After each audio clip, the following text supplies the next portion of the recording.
है कि भैया हॉस्टल एकोमोडेशन क्या है। इसका मतलब ये है कि भैया बीएचयू में हॉस्टल मिलते हैं, पर कैसे मिलेंगे, उसकी प्रोसेस क्या होने वाली है, आइए जानेंगे इस वीडियो में।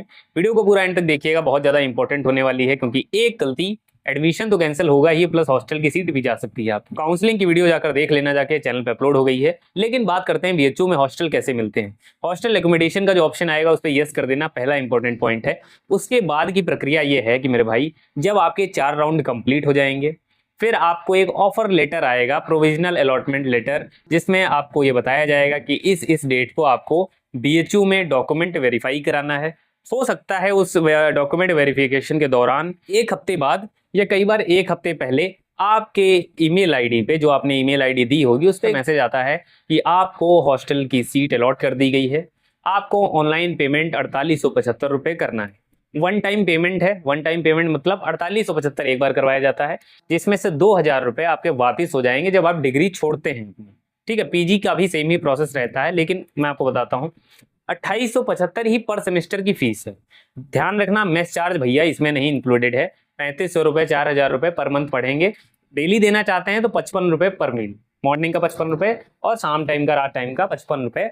इस तरीके से आप चीजें कर सकते हैं। खाना वगैरह खा सकते हैं, खाना अच्छा मिलता है, हर दिन अलग अलग खाना मिलता है। लेकिन अच्छा जब मैं कहता हूं तो ये मत कहिए कि भैया मेरे घर जैसा थोड़ी ना मिलता है, तो घर की बात अलग होती है। लेकिन है ना, कंपैरिजन अगर करेंगे, बाहर के कंपैरिजन करेंगे, टिफिन सर्विसेज अगर कंपैरिजन करेंगे, तो भाई मुझे मेरे ब्रोचा हॉस्टल का और खाना अच्छा लगता है, और वो खाना एक्चुअल में अच्छा है। अलग अलग हॉस्टल हैं, एसआर के है, आपका ये एग्रीकल्चर का है, बीएलएलबी के हैं, हर एक अलग अलग हॉस्टल हैं। आप जिस किसी में भी खाना चाहें खा सकते हैं।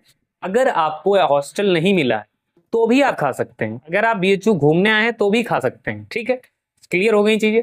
देखो हॉस्टल किस बेसिस पे दिया जाता है, तो मैं एक बार बीएससी की बात कर लेता हूँ, बाकियों के लिए भी सेम चीजें हैं। तो भाई देखो, 80% आपके मार्क्स देखे जाते हैं, 20% आपका डिस्टेंस देखा जाता है। इन दोनों को मिला के आउट ऑफ 10 आपकी रेटिंग या बोले तो मेरिट बनती है ना, और आपकी ओवरऑल रैंक देखी जाती है। ठीक है, तो मान लीजिए 1 से 4 राउंड तक जितने स्टूडेंट एडमिशन लेते हैं, सबकी एक रैंक निकलती है। उसी रैंक के अकॉर्डिंग हॉस्टल मिलना शुरू होते हैं। जैसे मैं ब्रोचा हॉस्टल में बात करूं तो ब्रोचा तो वैसे सेकेंड ईयर और थर्ड ईयर को मिलता है।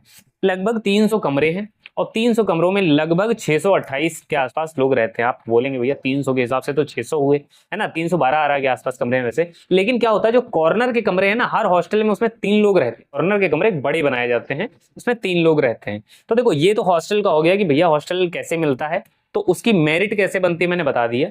जिनका जैसे जो राजस्थान से हैं, असम से हैं, वेस्ट बंगाल से हैं, या जिनका 500 किलोमीटर के ऊपर डिस्टेंस है, 400 है, उनको तो हॉस्टल आसानी से मिल जाता है। लेकिन जो 10 किलोमीटर, 8 किलोमीटर वाराणसी के रेडियस के अंदर आते हैं, उनको हॉस्टल नहीं मिलता है। बाकी जिनका 30 किलोमीटर, 50 किलोमीटर है, 100 किलोमीटर है, भाई उनके मार्क्स बहुत ज्यादा चाहिए होते हैं, तब उनको हॉस्टल मिलता है। हॉस्टल की टोटल 3 लिस्ट आती हैं। पहली लिस्ट 7 दिन के अंदर, अगली लिस्ट लगभग 1.5 महीने के अंदर, और थर्ड लिस्ट कई बार 3-4 महीने के अंदर आती है। तो ध्यान रखें, पहली लिस्ट में अगर हॉस्टल मिलता है तो ही आप अपना वेट कर सकते हैं 7 दिन घर रुक के, वरना लेट करेंगे तो आपकी अटेंडेंस वगैरह छूटेगी। हॉस्टल में रूल रेगुलेशन बॉयज में कुछ नहीं है। मतलब रूल रेगुलेशन मतलब ये, आप रात को भी घूमने वगैरह कहीं जा सकते हैं, कोई दिक्कत, कोई रेस्ट्रिक्शन नहीं है ना। दूसरी चीज, आपको बेनिफिट ये है कि आप कैंपस से कनेक्टेड रहते हैं। आप लाइब्रेरी का एक्सेस आपके पास रहता है, मतलब लाइब्रेरी जा सकते हैं। मैं ये कह रहा हूँ कि एक्सेस सबके पास है, जो हॉस्टल मिला या नहीं मिला कोई दिक्कत नहीं है। और जिम का एक्सेस, मतलब मैं ये कह रहा हूँ पास में है तो हम चले जाते हैं जनरली, है ना। जो यार एक बार रूम पे पहुंच गया वो फिर आना नहीं चाहता है ना, मतलब मेरे जैसा पर्सन है वो तो कहेगा यार छोड़ो यहीं पढ़ लो, क्या लाइब्रेरी है ना।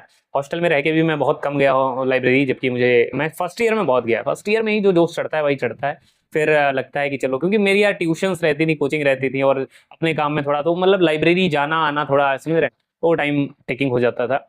लेकिन लाइब्रेरी में जाइए, पढ़ने का माहौल अच्छा है, सीट वगैरह मिल जाती है। थोड़ा सा हेक्टिक रहता है गर्मियों के टाइम पे, क्योंकि एसी लगी है, तो भाई लोग है ना चाहते हैं कि भाई हम लाइब्रेरी में पढ़ें।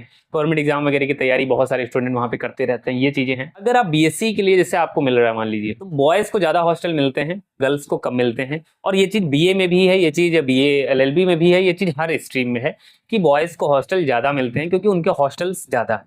ठीक है, बाकी गर्ल्स को अगर मैं आपको बता दूं, फर्स्ट ईयर में गर्ल्स को हॉस्टल कम मिलते हैं और ज्यादा नंबर उनके चाहिए होते हैं।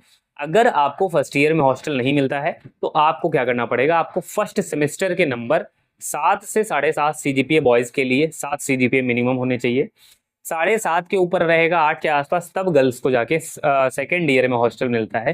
पहले सेमेस्टर के जो भी SGPA बनता है ना, सेमेस्टर का ग्रेड, उसी के हिसाब से आपको हॉस्टल दिया जाता है। ये सारी चीजें हैं। बाकी स्पोर्ट्स की फैसिलिटी बहुत सारी मिलती हैं।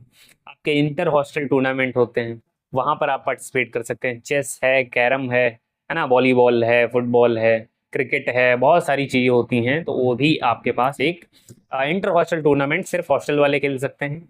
और भी अलग अलग टूर्नामेंट होते हैं, वो आप भी खेल सकते हैं, जो खासकर जिन्हें हॉस्टल नहीं मिला। देखो, एक्सेस सब कुछ है, बस एक हॉस्टल में क्या है, फायदे ये हैं कि भाई 5 मिनट पहले भी उठ के क्लास हम जा सकते हैं। और क्योंकि हॉस्टल है तो 70% से नीचे अटेंडेंस कम करेंगे तो हॉस्टल से आपको बाहर कर दिया जाता है, तो इसीलिए हम हॉस्टल को लेते हैं। और बात करें, रामाकृष्णा हॉस्टल मिलता है BSc फर्स्ट ईयर के स्टूडेंट को। मैथ वाले स्टूडेंट को 60% सीट रिजर्व रहती है, 40% बायो वाले स्टूडेंट के लिए रहती है। और हर एक कोर्स की, जैसे मान लीजिए हिस्ट्री ऑनर्स है तो स्पेसिफिक कोर्स के बच्चे आपकी स्पेसिफिक सीट को गैदर करेंगे। केमिस्ट्री के कुछ बच्चे होंगे, कुछ फिजिक्स के होंगे, कुछ स्टैट्स के होंगे, कुछ आपके CS के होंगे। हर एक एरिया में सीट को, हर एक सब्जेक्ट के स्टूडेंट को सीट दी जाती है। ये सारा तरीका रहता है ओवरऑल ऊपर ऊपर। फिर आपको कौन कौन से डॉक्यूमेंट, जैसे जब आप BHU में आपको अलॉटमेंट हो गया, फिर आपको 3 डोजियर फॉर्म देने पड़ते हैं, आपके पासबुक और आपका यही CUT एडमिशन का फी रिसिप्ट हो गया, अलॉटमेंट लेटर हो गया, बाकी आपका यही बेसिक 3-4 डॉक्यूमेंट चाहिए होते हैं। फिर आपका अलॉटमेंट हो जाता है और फाइनली आप दो अपना रूममेट वगैरह, आप और आपका रूममेट वगैरह लेके आप वहां पे सीट वगैरह अलॉट कर लेते हैं। ये सारी प्रोसेस रहती है। आप अपना कमेंट में इतना CUT स्कोर, कौन सा कोर्स टारगेट कर रहे हैं, कौन सी आपकी कैटेगरी है, कितना डिस्टेंस है, कमेंट करिएगा तो मैं आपको बताऊंगा आपको हॉस्टल मिल सकता है।